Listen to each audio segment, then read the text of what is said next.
সবই আজ একই সমান্তরালে, ধনী দরিদ্র, উঁচু নিচু, বড় ছোট, শত্রু মিত্র, সবখানেই সাম্য আর মানবিকতার দারুণ এক আবহ।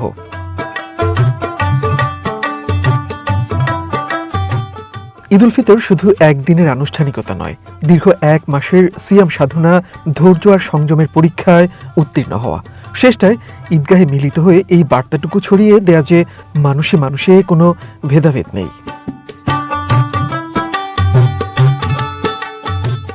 সাম্যের সেই বার্তা আরও একবার ছড়িয়ে পড়ল পবিত্র ঈদ উল ফিতরের প্রধান ঈদ জামাতে। হাইকোর্ট সংলগ্ন এই মাঠে সকাল 8:30টায় অনুষ্ঠিত হয় ঈদের প্রধান জামাত, যাতে অংশ নিতে সকাল থেকেই জাতীয় ঈদগাহমুখী মানুষের ঢল। ব্যবস্থাপনাটা খুবই সুন্দর, আর আজকে এমন একটি দিন আমি মনে করি সবারই খুশি থাকার দিন, তাই আমাদের লাইন ধরে প্রবেশ করা এটা আমাদের ঈদের আনন্দই মনে হচ্ছে। আমরা সেই আনন্দ দীর্ঘ এক মাস সাওম পালন শেষে আমরা আজকে পবিত্র ঈদ উল ফিতরের নামাজ আদায় করতে এসেছি দেশের জাতীয় ঈদগাহ ময়দানে।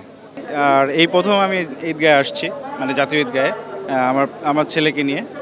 আর দীর্ঘ এক মাস সিয়াম সাধন করার পর মানুষের যে আত্মশুদ্ধি, সেই আত্মশুদ্ধিটা যদি ঠিকঠাক মতো মানুষ পালন করে, নিশ্চয়ই আগামী এক বছর আমরা অবশ্যই একটা ভালো দিক দিয়ে যাব। সবার সাথে এসে নামাজ পড়তে ভালো লাগবে, তাই এখানে আসলাম। অন্য সময় বাসার কাছেই পড়া হয়, এবারই প্রথম জাতীয় ঈদগাহে আসা। দেশের প্রধান এই জামাতে সাধারণ মুসল্লিদের সাথে কাঁধে কাঁধ মিলিয়ে নামাজ আদায় করেন রাষ্ট্রপতি মোহাম্মদ শাহাবুদ্দিন ও প্রধানমন্ত্রী তারেক রহমান। প্রধান বিচারপতি, বিভিন্ন দেশের কূটনীতিক সহ সরকারের ঊর্ধ্বতনরা এই জামাতে অংশ নেন। সকাল 8:30টায় শুরু হয় ঈদের জামাত, যাতে ইমামতি করেন বায়তুল মুকাররম জাতীয় মসজিদের খতিব মাওলানা আব্দুল মালিক। মূল ময়দানে জায়গা না পেয়ে অনেকে আশপাশের সড়কে দাঁড়িয়েও নামাজে অংশ নেন। নামাজ শেষে দেশ ও মুসলিম বিশ্বের শান্তি কামনায় আল্লাহর দরবারে মোনাজাত করেন সবাই। তারপরই ঈদ আনন্দে মেতে ওঠা, শিশু কিশোর থেকে বয়স্ক সবাই। সত্যিকারের অর্থে আমাদের মুসলমানদের দুইটা ঈদ, একটা ঈদের ভিতর আরেকটা ঈদের আজহা। এর মাধ্যমে আমাদের মুসলিম জাতির যে ঐক্য, একটা জাতি, এর মাধ্যমে প্রকাশ পায়। এবং সবচেয়ে ভালো লাগতেছে আমরা মুসলমানরা সবাই নির্বিঘ্নে আজকে যে আমরা ঈদের জামাত সম্পন্ন করেছি, এটা অনেক ভালো লাগার একটা বিষয়। ভালোই লেগেছে, মা বাবার সাথে এসেছি, অনেক ভালোই লাগছে। প্রথমবার ঈদের নামাজ পড়তে এসেছি। আমি বাবার সাথে নামাজ পড়তে আসছি। ঈদ মোবারক।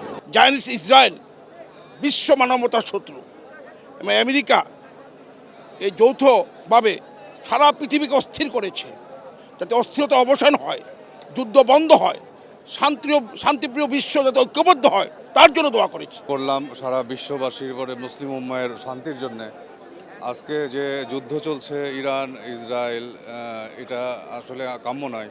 শান্তি প্রতিষ্ঠার জন্য ইসলামের জন্য আমরা যে শান্তির জন্য আগাচ্ছে, বাট এখানে এই হানাহানিটা আমাদের জন্য নয়। আর মুসলিম উম্মাহ যেন সারা বিশ্বের মুসলিম যেন শান্তি প্রতিষ্ঠিত হয়, সেই জন্য আমরা আজকে দোয়া করলাম। মুসল্লিদের ঢল ছিল বায়তুল মুকাররম জাতীয় মসজিদেও। প্রতি বছরের মতো এবারও এখানে ঈদের 5টি জামাত অনুষ্ঠিত হয়।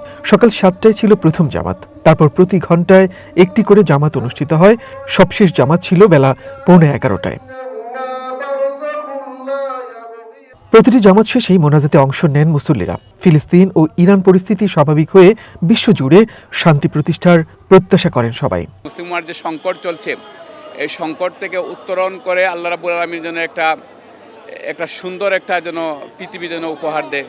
আমাদের বাংলাদেশে ধর্মমান মুসলমানরা আমরা সবাই একসাথে রোজা রেখেছি, আমরা যে মিথ্যা কথা পরিহার করেছি, আমরা যে সুন্দরভাবে নামাজ পড়েছি, যে সিস্টেমে আমরা চলেছি, এই সিস্টেম মতন যেন সারা জীবন আমরা চলতে পারি। আগামী দিনগুলোতে যত রাজনৈতিক হানাহানি থেকে আমরা দূরে হই এবং সবাই যেহেতু এক কাতারে নামাজ পড়ি, রাজনীতিতেও আমরা যেন সবাই মিলে একসাথে পিসফুল কোএক্সিস্টেন্সের মাধ্যমে দেশটাকে গড়ি। এছাড়াও রাজধানীর পাড়া মহল্লার মসজিদ খোলা জায়গায় সকালের বিভিন্ন সময়ে ঈদ জামাত অনুষ্ঠিত হয়।